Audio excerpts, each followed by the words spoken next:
Magandang araw po sa inyong lahat. Ako po si Janderson Arbulario, isa po sa mga guro ng Golden Link College. Nais ko po kayong gabayan sa paggamit ng Google Meet. Ang Google Meet po ay ang gagamitin ng ating mga guro at mga mag-aaral para po sa online class. Para po makapasok dito, kailangan nyo pong i-type dito po sa search pane ng ating Google Chrome browser ang salitang meet.google.com at pindutin lamang po ang enter at agad naman po kayong makakapasok sa interface ng Google Meet kung saan ay tatanungin kayo kung gusto nyo pong lumahok o kaya ay mag-umpisa ng inyong sariling pagpupulong or meeting. Kadalasan po, ang mga guro naman ang gumagawa ng meeting, kung kaya't kadalasan din, ang ating pong mga mag-aaral ay lumalahok lamang po dito. Binibigyan po namin sila ng 10 letrang code at dito po nila yon ilalagay upang sila ay makapasok.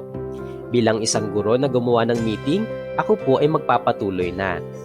Maghihintay lamang po ako ng ilang saglit upang mabuksan ang aking ginawang pagpupulong. Ang una ko pong makikita sa aking screen ay ang joining information o mga detalye para makapasok sa aking meeting. Ito po ang aking kinokopya. Ang tawag po dito ay ang meeting address at inilalagay ko po ito sa aming group chat o kaya naman ay itinitext sa personal na number ng aming mga estudyante.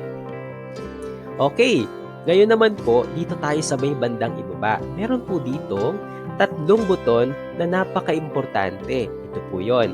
Unahin ko po ang call icon. Huwag niyo po itong pipindutin kung kayo ay wala pang balak umalis ng meeting. Kung hindi ay makakaalis kayo nang hindi pa natatapos ang pagpupulong. Ito naman po ang mic icon. Nakapula po siya sapagkat siya po ay nakamute. Tandaan niyo po ito. Inaasahan po namin na lagi pong nakamute ang inyo pong mic.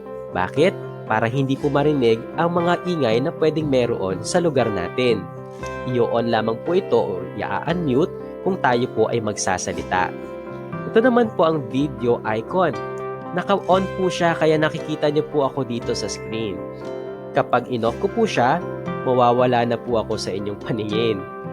Kaya naman po sa aming mga estudyante, lagi ko pong sinasabi na i-on po lagi ang inyong video para makikita ng mga guro ang inyong aktibidad. Para sa mga higher elementary o kaya naman sa mga high school, minsan kinakailangan nyo mag-present ng report o ng inyong mga presentations o ng mga assignments. Kailangan nyong pinutin ang present now dito sa may bandang kanang baba na bahagi ng Google Meet. Kapag pinindot nyo yan, makikita nyo kung ano ang gusto nyong i-present. Pwedeng tab, pwedeng window, o pwede naman ang buong screen katulad ng ginagawa ko sa ngayon. Kapag tapos na ang meeting, saka nyo ngayon pipindutin itong call icon.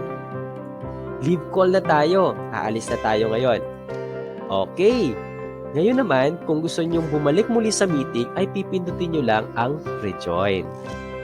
At yan nga po ang basic o mga pangunahing bagay na dapat nyong matutunan sa paggamit ng Google Meet. Marami pa pong pwedeng matutunan pero alam ko po na malalaman nyo yan kapag patuloy na po kayong gumagamit ng Google Meet.